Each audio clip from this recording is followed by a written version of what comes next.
accueillir une autre personne qui s'engage pour la campagne de Florian.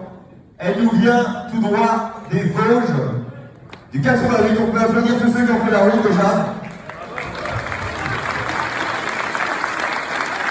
Elle est une ardente militante de la liberté et s'est illustrée ces derniers mois, en particulier dans l'organisation de manifestations pour la liberté, chaque week-end ou presque, à Saint-Dié-des-Vosges. Le fer de lance de la liberté, c'est elle qui organise tout ça. Bravo! Il s'agit de Marina Dumarc.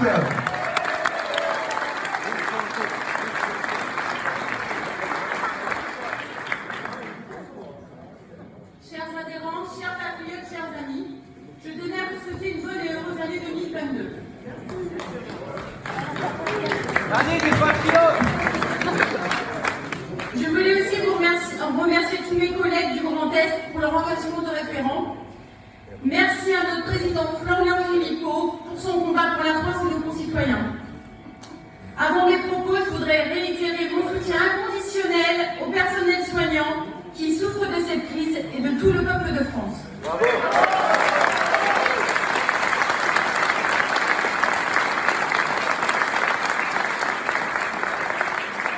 Comme vous le savez, cette année va être une année cruciale. Nous allons réélire un nouveau président. Je voudrais revenir sur ces 2 dernières années qui ont été très difficiles à cause du Covid-19. La Macronie a tué notre démocratie, notre pays, nos libertés. Ce que nous pouvons retenir de cette crise sanitaire, c'est qu'avant tout, elle est politique et pas du tout sanitaire. Nous avons bien compris.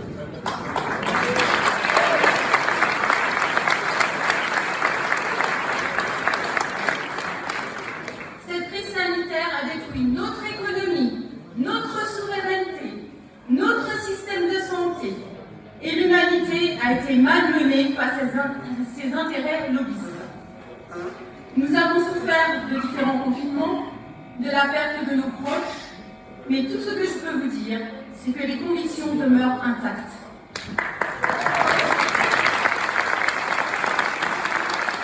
Cette oligarchie devra rendre des comptes au peuple sur ce carnage sanitaire.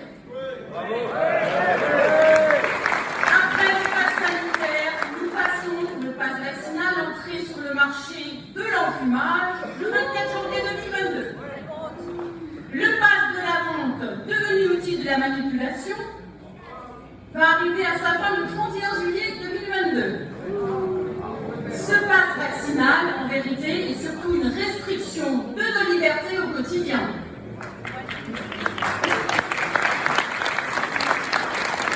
Pour les vaccinés, on a droit à toutes les sorties possibles. Restaurants, cinéma, théâtre. Et pour les non-vaccinés, on n'a droit à rien. Nous pouvons encore travailler. Ce gouvernement nous ment et nous constatons chaque jour que leur stratégie est une supercherie. Bravo. Je m'explique. Aujourd'hui, le vaccin est la seule arme pour se protéger de la Covid-19 et on voit bien que rien ne fonctionne. La vaccination est un fiasco sanitaire. Maintenant, on doit s'auto-tester pour nous protéger nos proches et rien ne fonctionne.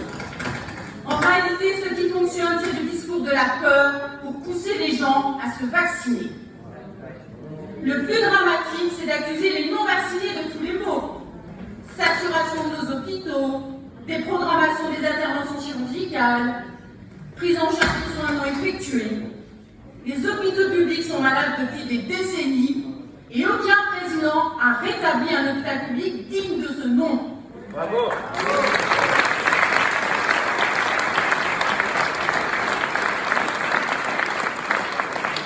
On a supprimé des lits pendant cette crise sanitaire. On a suspendu des soignants qui n'ont pas voulu se soumettre au vaccin. On montre les vaccinés contre les non-vaccinés pour se donner une conscience. Mais en réalité, tout ceci n'est qu'une machine bien huilée pour gagner de l'argent à ces laboratoires, faire gagner de l'argent à ces laboratoires qui fabriquent ces vaccins contre la Covid-19. L'argent est au cœur du débat de cette crise sanitaire. Et l'Union européenne a été complice de ce marché fructueux de vaccins. Quelle honte! qui n'a fait que détruire les peuples, Frexit au plus vite. Dans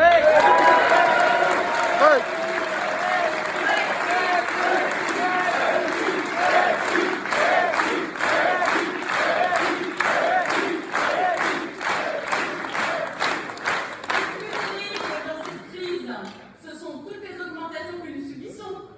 Le prix du carburant, le prix de l'alimentation, le prix de l'électricité et du gaz, mais aussi toutes ces réformes liberticides, l'assurance chômage, les salaires, les retraites.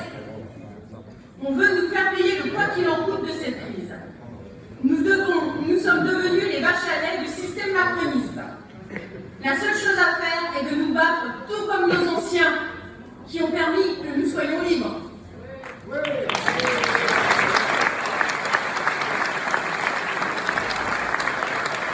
Continuons le combat pour la liberté. Soyons unis ensemble pour la libération de la France. Même si nous avons de la colère et que nous voulons faire la révolution, il faut manifester dans le calme et la bonne humeur.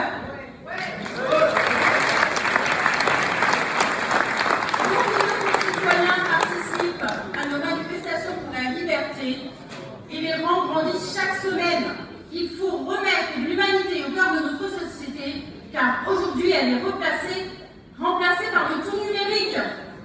Pour finir, je voudrais citer le général de Gaulle qui disait « Quoi qu'il arrive, la flamme de la résistance française ne doit pas s'éteindre, ne s'éteindra pas.